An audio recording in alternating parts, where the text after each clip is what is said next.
Hello everyone, welcome back to our YouTube channel WebToTech.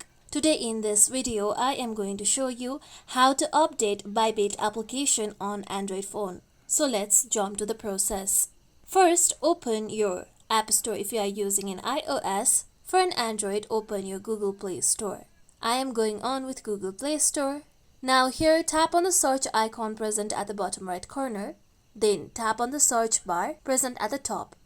Now type in Bybit, then tap on the search icon present on your keyboard. Now here you can see Bybit, buy Bitcoin and crypto option. Tap on it.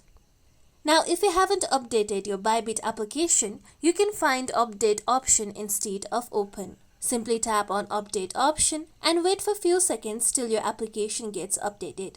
Once your application gets updated, you can tap on open option. And this is how we can update Bybit application on Android phone. Thank you for watching. If you like this video, please like, share and comment, and don't forget to subscribe to our channel for more videos.